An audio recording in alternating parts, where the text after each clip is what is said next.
ప్రహ్లాదపురం షిరిడి సాయిబాబా ఆలయంలో శ్రీ సీతారాముల కళ్యాణం అంగరంగ వైభవంగా జరిగింది. ఈ కళ్యాణానికి పెద్ద ఎత్తున భక్తులు తరలివచ్చారు. కళ్యాణం అనంతరం అన్న సమారాధన కార్యక్రమాన్ని నిర్వహించారు.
శ్రీమన్మంగళాక్షరత్ బ్రహ్మేంద్ర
సంవత్సరే ఉత్తరాయణే వసుంధరలో చైత్రమాసే నారికేళ స్నానోపయామి ఆపోష్టామి యోగోస్థాన ఉచేరాసన మహేరణాయనమోంతః అస్య వాలీర్యన ఉదతీరోమాగ్రహ దాస్యామి విశ్వవిశ్వలోకమివేద్య నారికేళ కమలాకం తుభ్యమహం అమృతేన నమః.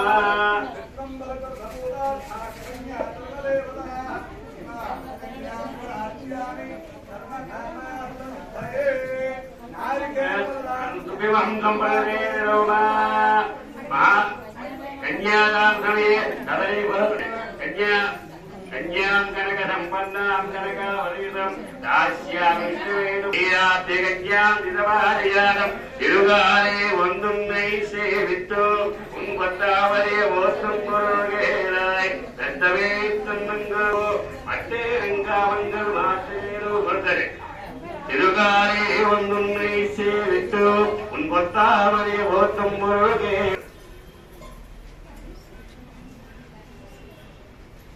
నమస్తే వాయు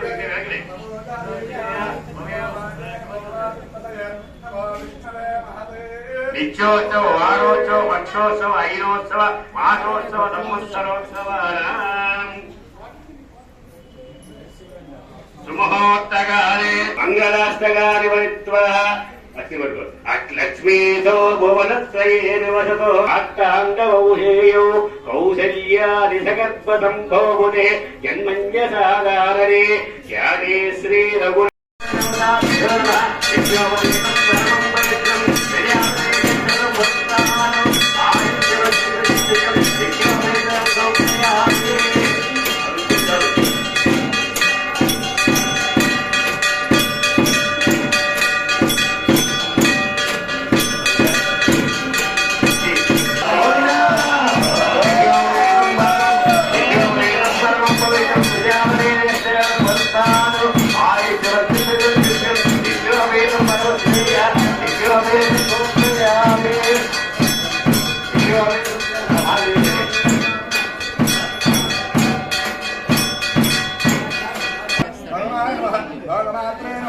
పద్మప్రియాయ నమః పద్మహస్తాయ నమః పద్మాక్షే నమః పద్మసుందర్యాయ నమః పద్మోద్భవాయ నమః పద్మముఖ్యే నమః పద్మనాభప్రియాయ నమః రమాయ నమః పద్మనాభాయ నమః పద్మవిద్యాయ నమః పద్మగంధాయ నమః పుణ్యగంధాయ నమః సుప్రసన్నాయ నమః పూజాం సమర్పయామి రూపం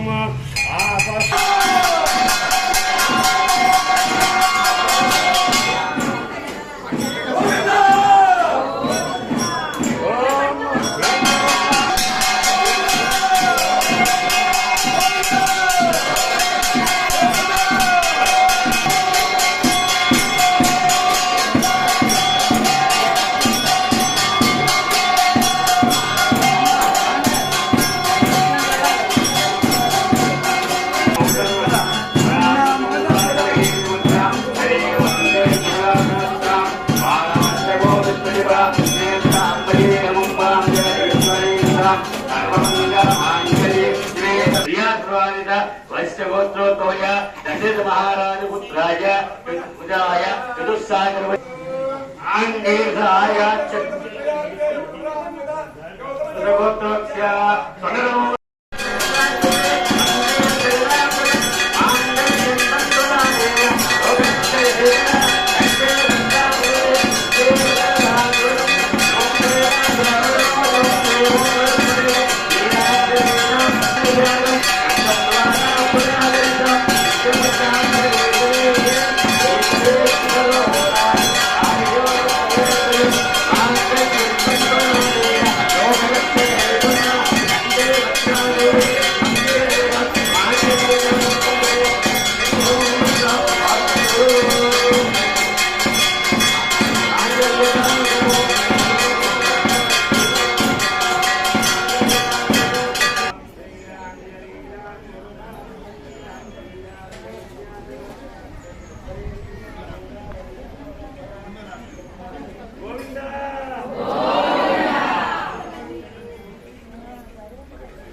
నెక్స్ట్ బ్రహ్మోళ్ళ కార్యక్రమం ఉంది. ఆ తర్వాత స్వామివారి పెళ్లికి వచ్చిన భక్తులు ఎవరికైనా అవకాశం ఉంటే. నేను మీ వరలక్ష్మినండి. అందరికీ ముందుగా శ్రీరామ నవమి శుభాకాంక్షలు. ఇప్పుడు మనం ప్రహ్లాదపురం అనే ఏరియాకి వచ్చామండి. అక్కడ సాయిబాబా టెంపుల్ ఉంది. ఆ టెంపుల్ లోని ఘనంగా శ్రీరాముల వారి కళ్యాణం ప్రతిరోజు పువ్వులు తీసుకొస్తారండి. అంటే అన్ని గుడులు 5 దేవాలయాలు ఉన్నాయి కదా, ఇందులో వినాయకుడు, లక్ష్మీదేవి, ఆంజనేయ స్వామి, లలితాదేవి, బాబా గారికి ఆవిడ పువ్వు లేనిదే స్వామికి పూజ జరగదండి. 20 సంవత్సరాలుగా ఆవిడ వస్తున్నారు, ప్రతిరోజు వస్తారు, చాలా సేవ చేసుకుంటూ ఉంటారు. మన బాబా గారి గుడి మీద ఉందండి సూర్య యంత్రము. అది ప్రతి ఆదివారం సత్సంగం చేస్తారు. నెక్స్ట్ ఏమో మాఘమాసంలోని ప్రత్యేకంగా సూర్యుడికి పూజ చేసి మొత్తం సూర్యనమస్కారం చేయించి అందరూ సర్వజనులు శుభంగా ఉండాలని, ఆరోగ్యంగా ఉండాలని ప్రతి ఆదివారం పూజ చేస్తారు. మాఘమాసంలో పూజ చేస్తారు. ఇందిరా అండి నా పేరు. ఓకే, ఎన్ని సంవత్సరాలు బట్టి వస్తున్నారు మేడం కళ్యాణం అంటే? కళ్యాణం 2004 ని ఇక్కడ స్టార్ట్ అయిందండి గుడి. అప్పటి నుంచి కూడా శ్రీరాముడి వారిది కళ్యాణం జరుగుతోంది. మేమందరం కూడా ఇక్కడ సేవకు వస్తాం, ఎప్పటి నుంచో వస్తున్నాము. అదే అలాగే సేవకి రావడం జరుగుతున్నది. ఇక్కడ అంటే ప్రతి రోజు లక్ష్మీవారం అన్నదానం అన్నది ఒకటి జరుగుతుంది. ప్రతి లక్ష్మీవారం జరుగుతుంది. నెక్స్ట్ ప్రతి శుక్రవారం పైన లలితా శాస్త్ర పారాయణ అది జరుగుతుంది. ప్రతి ఏకాదశికి విష్ణు సహస్రం అది చదువుతారండి. ఇక్కడ మన భక్తులందరూ వచ్చి చదువుతారు. నెక్స్ట్ ఇక్కడ ప్రతి రోజు కూడా మార్నింగ్ అందరి దేవుళ్ళకి కూడా అభిషేకాలు అవి జరుగుతాయి. అలాగే ప్రతి స్పెషల్ డేస్ అంటే శ్రీరామనవమి, కృష్ణాష్టమి, ఉగాది ఇలాంటి పర్వదినాలప్పుడు ప్రత్యేక అభిషేకాలు, ప్రత్యేక పూజలు అవి జరుగుతాయి. మార్గశిర మాసంలో లక్ష్మీదేవికి 4 వారాలు కూడా సహస్రం పూజ కూడా ఈ కార్యక్రమాన్ని నిర్వహిస్తూ వస్తున్నాము. నేటికి 30 సంవత్సరాలు అయింది. ఉగాది 23కి 30 సంవత్సరాలు అయింది. ఈ కార్యక్రమంలో ఎంతో మంది అన్నదానానికి అలాగే శ్రమకు వచ్చి శ్రమదానం కూడా చేసిన వాళ్ళందరికీ కూడా వారందరికీ ధన్యవాదాలు అర్పించుకుంటున్నాం. జై శ్రీ సాయిరాం. అలాగే ఈ కోవిల కట్టడానికి ముఖ్యంగా సాయి సూరపనేని సాయి ప్రసాద్ రావు గారు ఈ కోవిలకి ఎంతో సహకరించారు. వారే ధర్మకర్తలుగా వ్యవహరిస్తున్నారు. ప్రధాన అర్చకులు రామకృష్ణ శాస్త్రి గారు ఉన్నారండి, మాట్లాడదాం. చెప్పండి. అందరికీ నమస్కారం. ఈ కోవిల్ మేనేజ్మెంట్ చేస్తున్నటువంటి మన మూర్తి గారి ఆధ్వర్యంలో ఈ సంవత్సరం కూడా సీతాస్వామి కళ్యాణం దేదీప్యమానంగా జరిగింది. గత 30 సంవత్సరాల నుంచి కూడా కోవిల్ ఆలయం కట్టిన దగ్గర నుంచి కూడా మన సీతాస్వామి కళ్యాణం చేస్తున్నారు. అలాగే అన్నదానం చేస్తున్నారు. ఏ కార్యక్రమం చేసినా తలపెట్టినా అది దిగ్విజయమే ప్రవర్తమానంగా వెళ్తున్నారు. కాబట్టి అంతా బాబా గారి దయ, బాబా గారి కృప వల్ల ఈ కోవిలి అది నిత్య అభివృద్ధి చెందుతూ ఒక స్థాయిలో ఉందని మేము కోరుతున్నాం. జై శ్రీరామ్.